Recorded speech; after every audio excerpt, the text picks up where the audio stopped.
स्मिराधिकानाथ कर्मणा मनसा गिरा कृष्णकान्ते तवैवास्मि इवामेव गतिर्मम सकृन्मात् प्रपन्नोय तवास्मि विपदे धते साधन विनाप्येव ममाप्नोति न संशय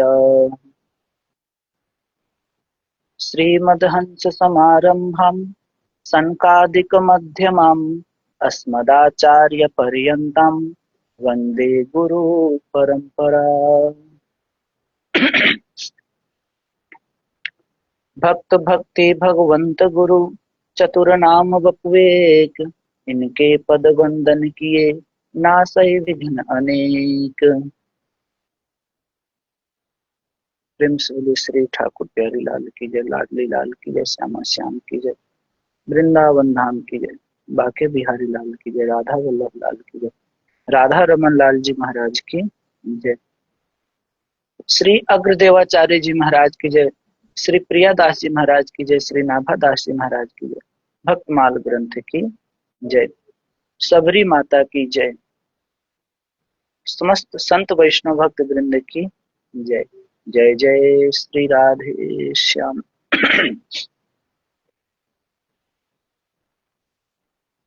अभी हम लोग भक्तमाल में माता सबरी के चरित्र का वर्णन कर रहे हैं, जिसमें कि पीछे हम लोग इनके चरित्र में 4 दिन इनके चरित्र का हम लोग श्रवण किए थे। फिर बीच में किसी कारणवश लगभग 10 दिन से अध्ययन हो नहीं पाया। तो फिर आज से जो है फिर हम लोग अध्ययन कर रहे हैं। अभी जो पूर्व में हम लोग श्रवण किए थे माता सबरी के चरित्र में, अब उसके आगे का जो प्रसंग है उसका हम लोग श्रवण करेंगे। जब माता सबरी अपने गुरु मतंग मुनि के आज्ञानुसार उसी आश्रम में रहने लगती हैं और भगवान श्री राम की बाट जो होती है कि भगवान श्री राम कब आएंगे और कब उनको दर्शन देंगे, तब आगे जो है प्रियादास जी वर्णन करते हैं। क्या कहते हैं?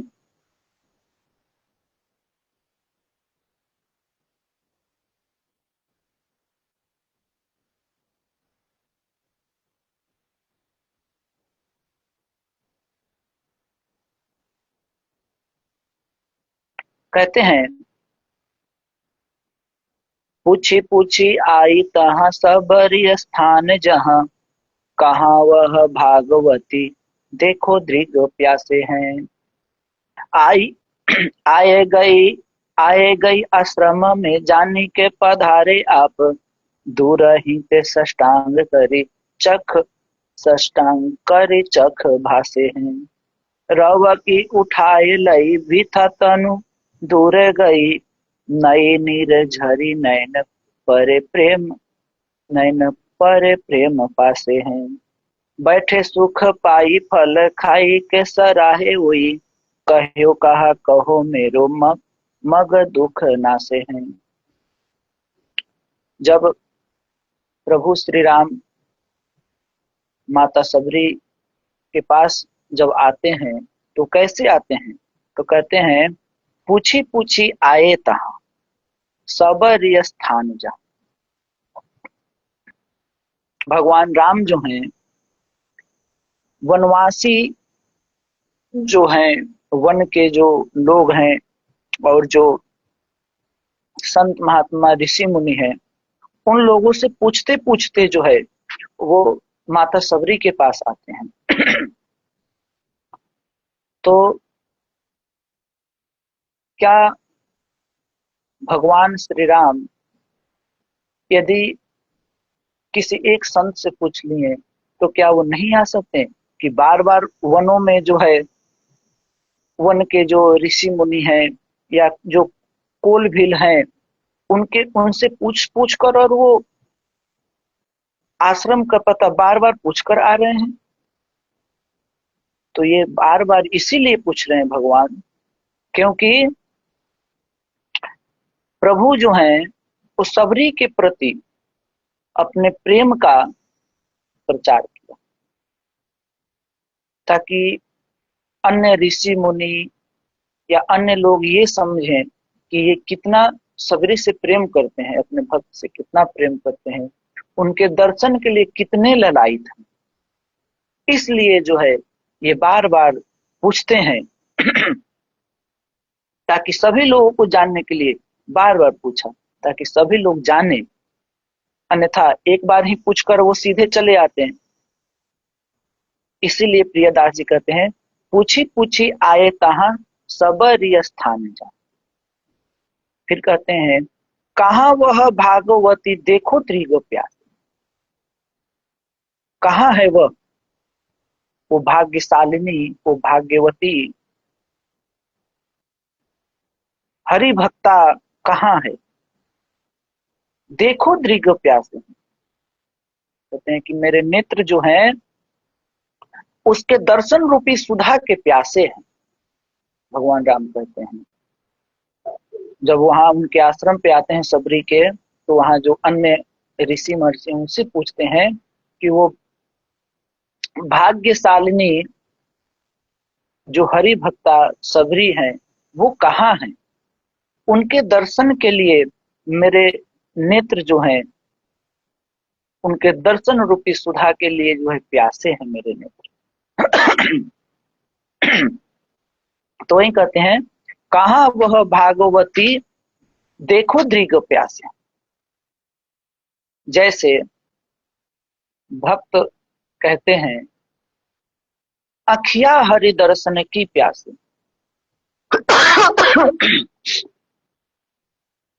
कोई भक्त होता है तो कहता है, अखिया हरि दर्शन की प्यासी।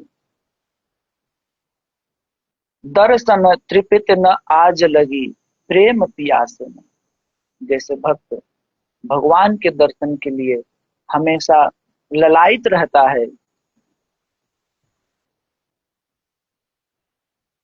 अरे नारायण, आपका तो नाम ही नारायण है, आप तो बस नारायण नारायण कीजिए, उसी में सब बेड़ा पार लग जाएगा। राधे राधे।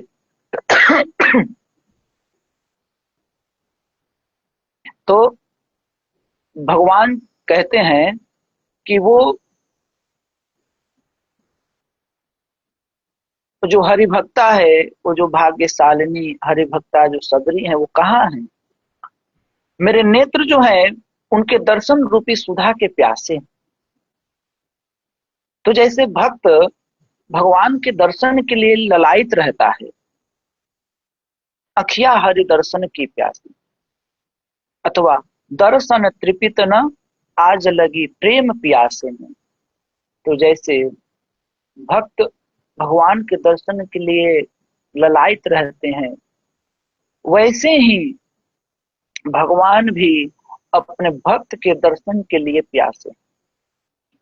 कहीं कोई ये कहता है कि भगवान दर्शन दिए, उसने भगवान का दर्शन किया, लेकिन किसी भक्त का भाव ये होता है कि भक्त भगवान के दर्शन नहीं करते, भगवान जो है भक्त उन महान भक्त के दर्शन के लिए स्वयं आते हैं।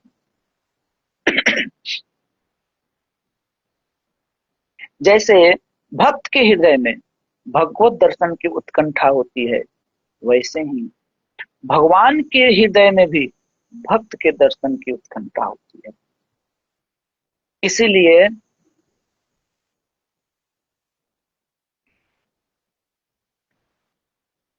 भक्त भी भगवान के दर्शन के प्यासे रहते हैं, और भगवान भी जो है अपने भक्तों के दर्शन के लिए प्यासे रहते हैं। इसीलिए कहते हैं प्रियदास जी, देखो दृग प्यासे।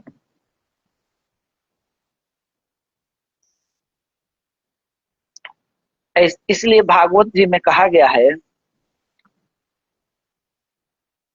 सहस्र शीर्षा पिततो गुरुत्मता मधोर वनम भृत्यदि दृक्षयागत। कहते हैं विराट स्वरूप भगवान गरुड़ पर, विराट स्वरूप जो भगवान है वो गरुड़ पर चढ़कर अपने भक्त को देखने के लिए मधुवन में आए। कौन? ध्रुव महाराज। तो भगवान जो हैं अपने गरुड़ जी पर सवार होकर और मधुवन में आते हैं। ऐसे ही धन्य है ये सबरी, जिसके दर्शन के लिए श्री राम के नेत्र प्यासे,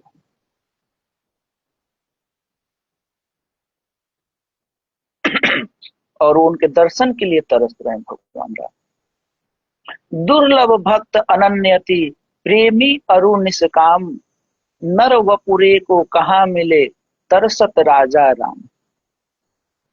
दुर्लभ जो अनन्य भक्त होते हैं वो बहुत दुर्लभ होते हैं, और प्रेमी निष्काम, और जो प्रेमी होते हैं वो निष्काम होते हैं।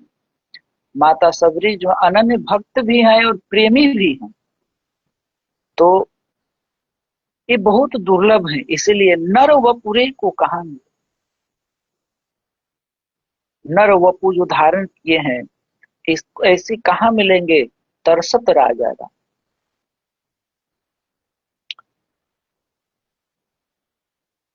तो इसी पर फिर आगे कहते हैं जब भगवान राम वन में ऋषि मुनियों से कोल भील से पूछते आ रहे हैं कि सबरी कहाँ है,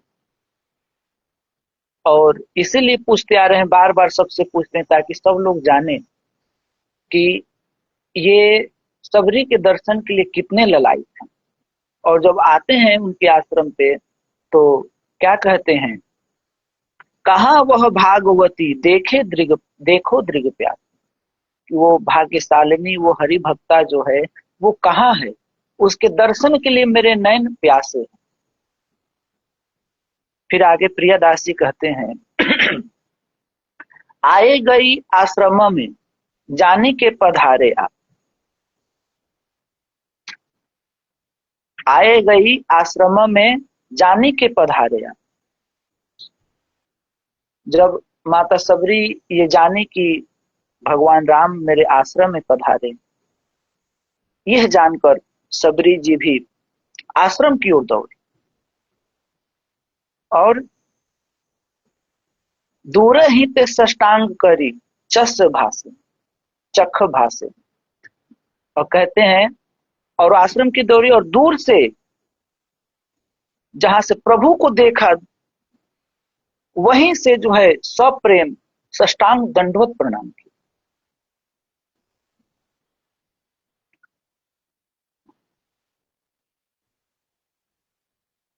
सबरी के नेत्र प्रफुल्लित हो गए। भगवान ने समीप जाकर शीघ्रता से ललक कर उठा ली। कोमल कर कमल के स्पर्श से तन मन की सब व्यथा दूर।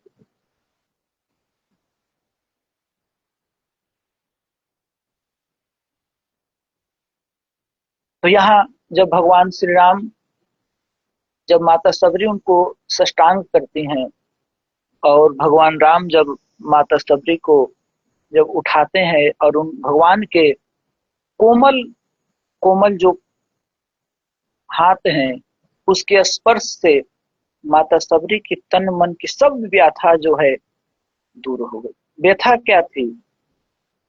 भगवान के दर्शन की प्यास। और जो वहाँ अन्य जो ऋषि महर्षि थे जो हमेशा इनके ऊपर कटाक्ष करते थे, ताने कसते थे, इन सब से जो व्यथित रहती थी ये सब दूर हो गई। इसीलिए कहा गया है निरखी राम छवि धाम मुख विगत भई सब पीर कर परसा सुग्रीव शरीरा तन भाकुलिस गई सब पीरा। निरखी राम छवि धाम मुख विगत भई सब पीर, भगवान श्री राम के मुख कमल को देख करके सभी कष्ट रोग जो है वो दूर हो गए। जैसे कर परसा सुग्रीव शरीरा तन भाकुलिस गई सब पीरा, जब भगवान श्री राम ने सुग्रीव को जब उनके शरीर पे अपने कर कमल को जब पधराया तो उनके जो भी कष्ट थे सुग्रीव जी के वो नष्ट हो। वैसे ही जब भगवान श्री राम माता सबरी को जब स्पर्श करते हैं उठाते हैं तो इनके जो भी कष्ट थे वो सब दूर हो गए।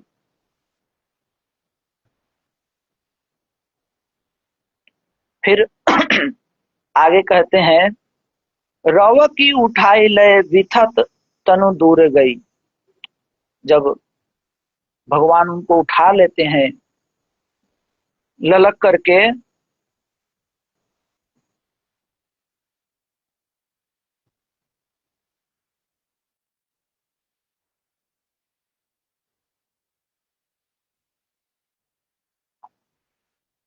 तो और जब वो प्रणाम करते हैं माता सबरी और भगवान राम जब उनको उठाते हैं और जैसे ही भगवान श्री राम के कोमल कोमल कर कमल का स्पर्श होता है तो माता सबरी की सभी व्यथा जो है दूर हो जाती है।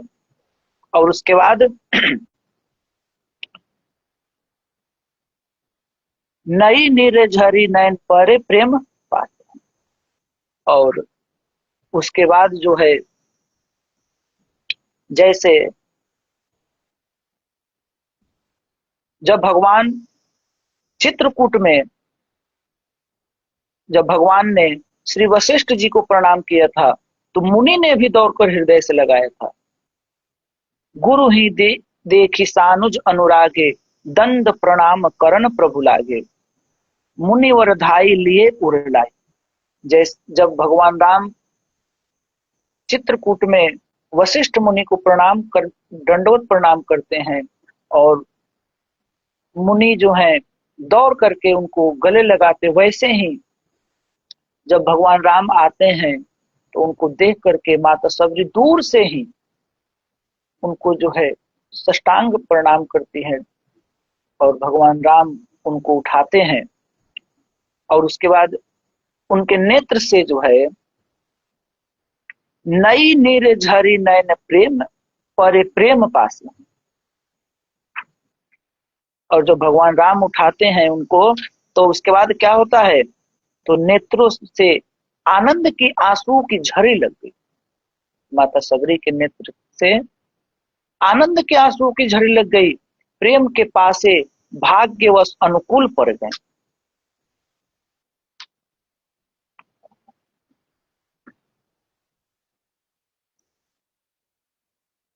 कहने का भाव ये है कि पहले तो माता जानकी के वियोग में नेत्र आंसू बहाते थे, अब सबरी के प्रेमवश आंसू की झड़ी लग गई।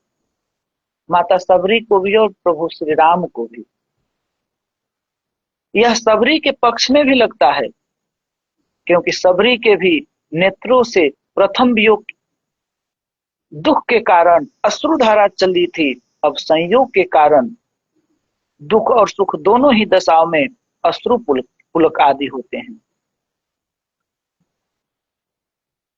जैसे चौपर खेलू पीव सो बाजी राखू जीव हारू तो मैं पीव की जीतू तो मम पीव। ये मीरा जी कहती हैं कि प्रेम पासे भी भक्त हैं और प्रेम पासे भी भक्त और भगवान दोनों के परे हैं। प्रेम का जो पासा है वो भक्त और भगवान दोनों के परे हैं, यह अद्भुत बात है। नहीं तो पासा एक ही ओर पड़ता। इसीलिए माता सबरी कहती हैं, मीरा जी कहती हैं चौपर खेलू पीवसो बाजी राखू जीव, मैं अपने प्रियतम से मैं चौपर खेल रही हूं और बाजी राखू जीव, और अपने आप को मैं बाजी रख दी। हारू तो मैं पीऊ की और जीतू तो मम पीऊ। यदि खेल में यदि मैं हार जाती हूँ तो मैं अपने प्रियतम की हो जाती हूँ, और यदि मैं जीत जाती हूँ तो प्रियतम जो है मेरे हो जाते हैं। तो दोनों ही दशा में हमारी क्या है, जीत ही है। सबरी समझती है कि मेरा अभिष्ट पूर्ण हो गया। इसलिए जब मतंग मुनि का जब वियोग हुआ उस समय भी, और भगवान राम की प्रतीक्षा में उनके वियोग में भी, इनके नेत्र कमल से जो है, सबरी के नेत्र से जो हमेशा आंसू निकल रहा है। और जब संयोग हुआ, जब भगवान मिलते हैं, तो उस समय भी इनके नेत्र से जो है आंसू की झड़ी लग जाती है। और वैसे ही भगवान को भी श्री राम समझते हैं, और इधर भगवान राम समझते हैं कि मेरा अभिष्ट पूर्ण हो गया, सबरी का दर्शन हो गया। और माता सबरी समझती हैं कि आज मुझे मेरे रघुनाथ मिल जाए, मेरा अभिष्ट पूर्ण हो गया। और दोनों ही दोनों को पाकर अपने को जीता हुआ समझते हैं। जैसे मीरा जी कहती हैं, चौपर खेलू पीवसो बाजी राखू जीव, हारू तो मैं पीव की और जीतू तो मम मम पीव। इसलिए दोनों ही दोनों को पाकर अपने को जीता हुआ समझते हैं कि हमने उसे जीत लिया, और राम जी समझते हैं कि हमने जीता, हमने दर्शन कर लिया सबरी माता का। और माता सबरी समझ रही हैं कि आज हमने अपने आराध्य श्री राम का दर्शन कर लिया। इसलिए कहे हैं परे प्रेम पास, प्रेम का पासा जो है इन भक्त और भगवान से परे की बात है। फिर आगे कहते हैं प्रियदास जी, बैठे सुख पाई फल खाई के सराहे हुई, कहो कहा कहो मेरे मग दुख नासे हैं। भगवान श्री राम परम सुखी होकर आसन पर विराजे, और माता सबरी ने अर्ध्यपाद पूर्वक, अर्ध्यपाद पहले चरण प्रक्षालन आदि करती हैं, और उसके बाद बेर आदि फल को जो है अर्पण करती हैं। और श्री राम उन्हें प्रेम से खाकर उनके अद्भुत सुंदर स्वाद की बार बार प्रशंसा की, और कहा कि मैं क्या कहूं, आज सुमधुर फल खाकर मार्ग का श्रम और दुख सब मिट गए।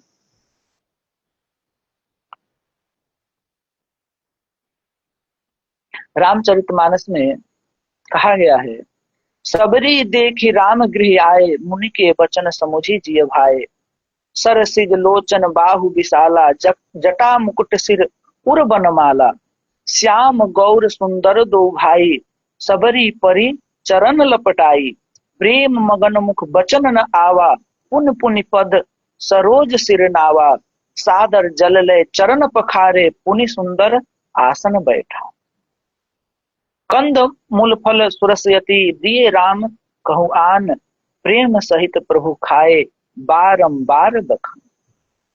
और जब भगवान राम पहुंचते हैं तो माता सबरी उनको अर्घ्य पाद्य आदि से उनके चरण कमल को प्रक्षालन करती हैं, उनको आसन देती हैं और बेर देती हैं पाने के लिए। और प्रभु जो हैं उनके मधुर मधुर जो कंदमूल फल जो हैं उनको खा करके और उनको बखान कर रहे हैं। गोस्वामी तुलसीदास जी श्री राम गीतावली में इस प्रसंग को बड़ी भावुकता के साथ वर्णन करते हैं।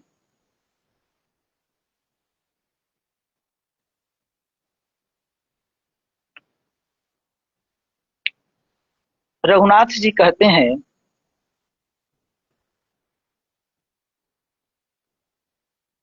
सबरी कितने दिनों के बाद जैसे मैया के हाथ से भोजन करके मैं तृप्त होता था, वैसे ही आज तृप्त हुआ। सबरी थार मिठा लागे री बोर, ई बोरन में कोवत मीठे, जिनकी खारी कोर, कबहुक मैया हम ही लय देती इनमें स्वाद कछु और, खात सराहत दो भैया कौशल राज किशोर, तुलसीदास यह प्रभु की करुणा, ये बसो निसिंहो। भगवान राम कहते हैं सबरी से कि कितने दिनों के बाद जैसे माता कौशल्या के हाथ से भोजन करके मैं तृप्त होता था, वैसे ही आज तृप्त हुआ। गोस्वामी जी कहते हैं सबरी के दिए बिन भूख न भाज। कवितावली में वर्णन करते हैं, दानव देव अहिस महिष, महामुनि तापस सिद्ध समाजी, जग जाचक दानी द्वितीय नहीं, तुम ही सबकी सब राखत बाजी, एते बरे तुलसी तो सबरी, सबरी के दिए बिन भूख न भाजी, राम गरीब नेवाय भजे हो, गरीब नेवाज, गरीब नेवाज। वैसे तो भगवान जो है नित्य पाते हैं और भक्त नित्य भावपूर्वक पवाते हैं, परंतु माता का भाव तो और ही होता है। जैसे माँ पवाती है उसका भाव ही एक अलग होता है। अन्य को तो भोजन कराने के समय मातृभाव की भावना करनी पड़ेगी और माता को वह भाव सहज ही प्राप्त होता है। तो भला भक्ति भाव की बराबरी, भला भावित भाव की बराबरी कैसे कर सकता है। गीतावली में ये भी कहा गया है, बालक सुमित्रा कौशिला के पाहुने फल साग के। इस उदाहरण के अनुसार सबरी के यहाँ श्री राम लक्ष्मण दोनों भाइयों का ही फल साग पाना सिद्ध होता है। बालक सुमित्रा कौशल्या के पाहुने फल साग। परंतु कोई कोई महानुभाव ये भी कहते हैं कि प्रभु तो प्रेम वश पाने लगे, परंतु लक्ष्मण जी तो समझ गए कि ये तो झूठे हैं। तो बेचारे तो वो विचार करते हैं, प्रभु समर्थ कौशलपुर राजा, जो कछु करहि उन्हीं सब छाजा। लेकिन मुझसे लोग पूछेंगे तो कहना पड़ेगा, तो प्रभु कहना ही पड़ेगा, तो प्रभु को तो कोई कुछ कहेगा नहीं, पर मेरी लोग हंसी उड़ाएंगे। बस यह विचार कर पाने का स्वांग करते हुए पीछे फेंक देते हैं, पाते नहीं। वहीं बेर द्रोणगिरी पर संजीवनी होकर जमे, और प्रेमी का प्रेम उपहार था, प्रेम से नहीं पाए तो बेबसी से ही पाना पड़ा। कहने का भाव यह है, कोई कोई भक्त कहते हैं कि किसी किसी का भाव है कि माता सबरी जब बेर दी तो भगवान राम बेर पाते हैं, लेकिन लक्ष्मण जी नहीं पाते हैं। कहते हैं झूठा बेर मैं कैसे पाऊं, और उस बेर को वो पीछे फेंक देते हैं। तो वही बेर जो है संजीवनी द्रोणगिरी पर संजीवनी होकर जम गया, और प्रेमी का दिया हुआ वो बेर था, तो उसे प्रेम से यदि नहीं पाए तो विवश होकर के ही पाना पड़ा। कब? जब वो शक्तिवान जब लग गया था हनुमान जी, उसी द्रोणगिरी पर्वत से, जब द्रोणगिरी पर्वत को जब लाते हैं और उसी से जब संजीवनी बूटी से जब इनको जिलाया जाता है तो वही बेर पाते हैं। बड़े बड़े योगी यति जपी तपी ऋषियों ने यहाँ न जाकर प्रभु के दीना सबरी के यहाँ जाने पर। इसी पर एक दृष्टांत देते हैं विष्णुदत्त ब्राह्मण का। कहते हैं अनंत शयन तीर्थ में निवास करते हुए महाराज चोल भगवत विग्रह को स्वर्ण मणि रत्नों की मालाओं से समलंकृत कर फूले नहीं समाते थे। साथ ही धनहीन किंतु भावधन विष्णु दत्त के द्वारा केवल तुलसी पुष्प से भगवान का पूजन उनके लिए अकारण ईर्ष्या का विषय बन गया। कहते हैं कि महाराज चोल जो थे वो भगवान के विग्रह को स्वर्ण से, मणि से, रत्नों की मालाओं से जो है समलंकृत करते थे और खूब आनंदित होते थे। लेकिन वही एक दीनहीन गरीब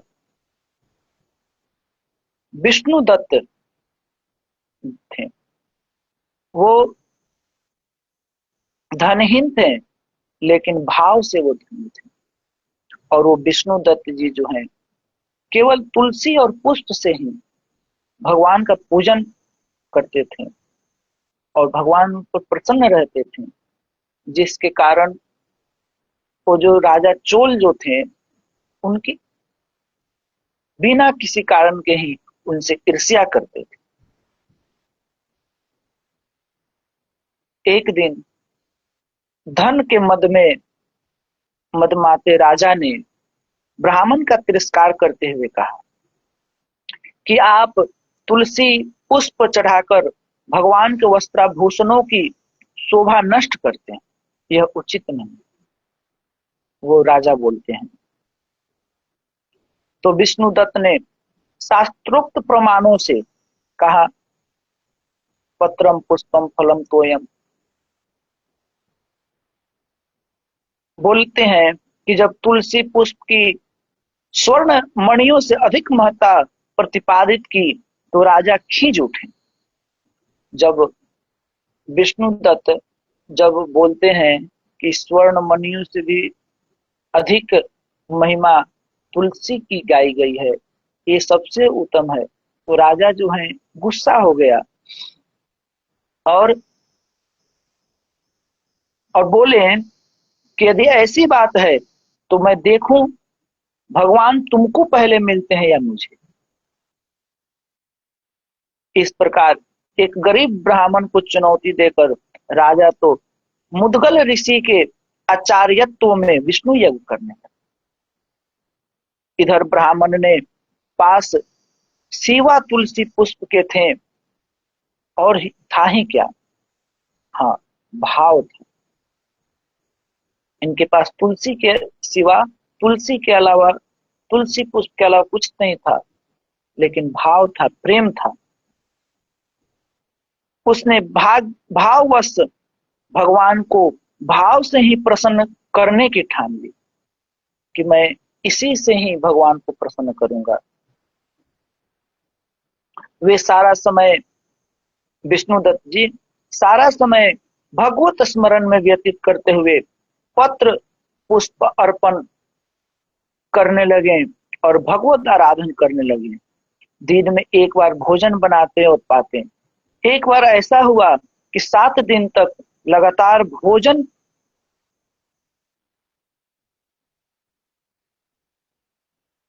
7 दिन तक लगातार भोजन चोरी चले जाने से विष्णुदत्त निराहार ही रहकर भगवत स्मरण करते रहे।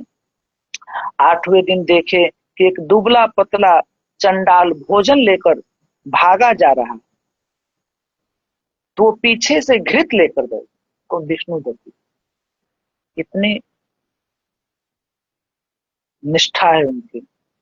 तो विष्णुदत्त जी देखते हैं कि जब एक दुबला पतला चंडाल भोजन लेकर भागा जा रहा है तो वो पीछे से घृत लेकर दौड़े। चंडाल मूर्छित होकर गिर पड़ा तो वे अपने वस्त्र से हवा करने लगे। इनके इस भव्य भाव पर कर उस चंडाल के स्थान पर भगवान विष्णु साक्षात प्रकट हुए। विष्णुदत्त दर्शन कर कृत्य कृत्य हो गए। भगवान ने ब्राह्मण को अपना रूप प्रदान किया। देवताओं ने पुष्प वृष्टि की और विष्णुदत्त जो है दिव्य विमान पर बैठकर वैकुंठ को गए। और चोल नरेश यह देखकर भक्ति को श्रेष्ठ माने राजा यज्ञ बंद कर गलानी में भरकर यज्ञ कुंड में कूदने को प्रस्तुत हुए तो भगवान विष्णु ने उन्हें भी दर्शन दिया और वो भी वैकुंठ को गए। ऐसे ही एक से एक भक्त हुए जिन्होंने कुत्ते में भी भगवान को दर्शन किया। एक भक्त हुए जब एक कुत्ता पूरी लेकर भाग रहा था तो वो खीर लेकर के चलने लगे। प्रभु केवल पूरी मत पाइए, खीर को भी साथ में पाइए। तो भक्त की लीला विचित्र है। अब शेष प्रसंग जो है हम लोग कल श्रवण करेंगे माता सबरी के चरित्र का। आगे जो कहते हैं प्रियादास जी, क्या कहते हैं?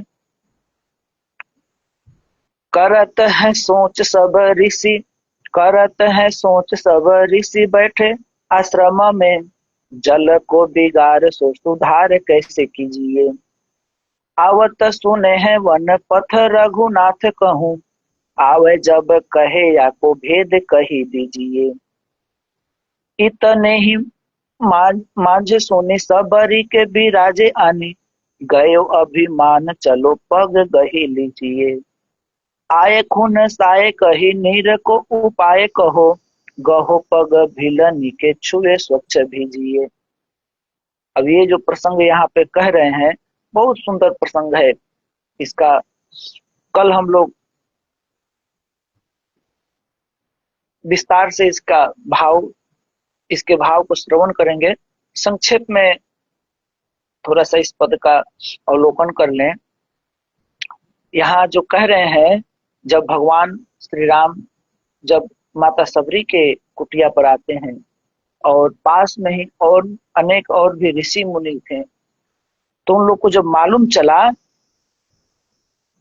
कि भगवान आए हुए हैं तो सब जो है सोच विचार कर रहे थे, क्योंकि जो सरोवर था उस सरोवर का जल जो है रुधिर के समान हो गया था, उसमें कीड़े उत्पन्न हो गए थे। तो सोच रहे थे कि उसे शुद्ध कैसे किया जाए। यज्ञ याग सर्वतीर्थ जल निक्षेप आदि सब उपाय कर लिए लेकिन शुद्ध नहीं। तो यही सब सोच रहे थे। तो सबने विचार कर निश्चय किया कि वन के मार्ग से श्री रघुनाथ जी आ रहे हैं। यह सुना है जब वे आवे तब हम लोग उनसे कहें कि आप इसका भेद बताइए। इतने में ही उन्हें ऋषियों ने सुना कि श्री राम तो सबरी के आश्रम में आकर विराजे। तब सबका ब्राह्मणत्व का अहंकार दूर हो गया। उनको जो अहंकार था कि हम ऋषि हैं, मुनि हैं, ब्राह्मण हैं, तपस्वी हैं, ज्ञानी हैं, ध्यानी हैं, ये जो अहंकार था वो सब नष्ट हो गया, दूर हो गया। वे कहने लगे कि चलो वहीं चलकर उनके चरणों में प्रणाम करें। अब प्रसन्न वे ऋषिगण सबरी के आश्रम में आकर बोले, प्रभु आप सरोवर के जल को शुद्ध करने का उपाय बताओ। तो भगवान ने उत्तर दिया कि सबरी के चरणों का स्पर्श करो, उसके बाद सरोवर के जल से इनके चरणों का स्पर्श कराओ, जल तुरंत पवित्र हो जाएगा। भगवान की आज्ञा से ऋषियों ने ऐसा ही किया और सरोवर का जल अति निर्मल। भक्ति की ऐसी महिमा देखकर ऋषियों के हृदय प्रेम भाव से द्रवित हो गए। कहीं कहीं भाव ये आता है कि वो संत जन कहते हैं भगवान राम को कि आप चलिए, सरोवर का जल जो है अशुद्ध हो गया है, आप अपने कर कमलों से उसे स्पर्श कीजिए ताकि वो स्वच्छ हो जाए। तो जब भगवान जाते हैं और उस सरोवर में अपने चरण स्पर्श कराते हैं तो और जो है उसमें कीड़े बड़े बड़े उत्पन्न हो गए। तब भगवान कहते हैं कि भैया माता सबरी के चरणों का स्पर्श कराओ, तब जो है ये ठीक होगा। और उसके बाद माता सबरी को ले आते हैं और उस सरोवर के जल का स्पर्श कराते हैं, तब जाकर के सरोवर का जल जो है शुद्ध है। अर्थात इसलिए ताकि भक्त की महिमा और भक्ति की महिमा समझ में आए। ऐसा नहीं कि भगवान के चरण कमल से वो सरोवर का जल शुद्ध नहीं होता, हो जाता, लेकिन भगवान चाहते हैं कि भक्त की महिमा यहाँ पे हो, भक्ति की महिमा हो। इसलिए तो इसका जो इसका विस्तार से हम लोग कल श्रवण करेंगे। प्रेम से बोले सबरी माता की जय। अब ये जो प्रसंग है सरोवर के जल का, ये पिछले प्रसंग में हम लोग श्रवण किए थे पहले, कि कैसे सरोवर का जल अशुद्ध हो गया, उसमें वो रुधिर जैसा हो गया और उसमें कीड़े कैसे पड़ गए, ये सब पिछले प्रसंग में हम लोग श्रवण कर लिए हैं। अब शेष प्रसंग जो है कल हम लोग श्रवण करेंगे। प्रेम से बोलिए सबरी माता की जय। श्री भक्तमाल ग्रंथ की जय। अग्रदेवाचार्य जी महाराज की जय। नाभादास जी महाराज की जय। प्रियादास जी महाराज की जय। वृंदावन बिहारी लाल की जय। बाके बिहारी लाल की जय। राधा वल्लभ लाल की जय। श्री युगलात्मक हंस भगवान की जय। श्री संकादित भगवान की जय। देवर्षि श्री नारद भगवान की जय। श्री निम्बार्क भगवान की जय। पूज्य गुरुदेव भगवान की जय। समस्त संत वैष्णव भक्त वृंद की जय। वृंदावन धाम की जय। जय जय श्री राधे श्याम।